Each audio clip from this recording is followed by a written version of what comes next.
Hello നമസ്കാരം. ഇന്നത്തെ video എന്ന് പറഞ്ഞാൽ നമ്മളിന്ന് അറിയാത്തൊരു ഹോസ്പിറ്റലിൽ പോവാട്ട്. അങ്ങനെ ഞാനും അമ്മയും ചേച്ചിയും കൂടിയിട്ട് ബസ്സൊക്കെ കയറിയിട്ടുണ്ട്. അങ്ങനെ യാത്രക്കിടയിലാണ് ആളുകളൊക്കെ ഇറങ്ങി പോണ കണ്ട് ഞങ്ങൾക്ക് ആദ്യമൊന്നും മനസ്സിലായില്ല, പിന്നെയാണ് മനസ്സിലായത്.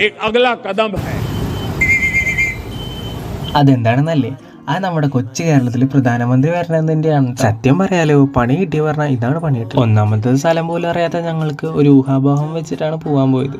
എന്നിട്ട് ഏതൊക്കെയോ കാട്ടിക്കൂടെ പോയി. അമ്മ എല്ലാവരുടെ അടുത്തും ചോദിക്കുമ്പോൾ നിങ്ങൾ വിചാരിക്കും സ്ഥലം കിട്ടിയെന്നില്ലേ, എന്നാൽ നിങ്ങൾക്ക് തെറ്റി, സ്ഥലമൊന്നും കിട്ടിയില്ലേ. അങ്ങനെ ഏതോ ഒരു സ്ഥലത്ത് എത്തിയിട്ടാ ഒന്നും അറിയാണ്ട് നിൽക്കുന്ന ഞങ്ങൾ. തിരിച്ചു പോയാലോ നമുക്ക്? അങ്ങനെ അമ്മുവിൻ്റെ ഒരു വലിയ ഇടപെടൽ തന്നെ പറയാം. ഞങ്ങളൊരു ഓട്ടോറിക്ഷ കയറി. അങ്ങനെ ഓട്ടോറിക്ഷക്കാരൻ ഞങ്ങളെ അവിടേക്ക് എത്തിച്ചു. ഗൈസ്, ഇതാണ് കേട്ടോ ഹോസ്പിറ്റല്. നിങ്ങൾക്ക് അറിയാമെന്നറിയില്ല, ഞങ്ങൾ ആദ്യമായിട്ടാണ് വരുന്നത്. അങ്ങനെ ഞങ്ങളവിടെ ഓപ്പിയൊക്കെ എടുത്ത് കുറച്ച് വെള്ളമൊക്കെ കുടിച്ച് അവിടെ ഇരുന്നിട്ടാ. വിജയിലാണ് ഇത് ആയിരിക്കുന്ന അമ്മു. അപ്പോൾ ഇത്രയുള്ള ഇന്നത്തെ വീഡിയോ. അപ്പോൾ വീഡിയോ ഇഷ്ടപ്പെട്ടാൽ ലൈക്ക് ചെയ്യണേ. ബൈ.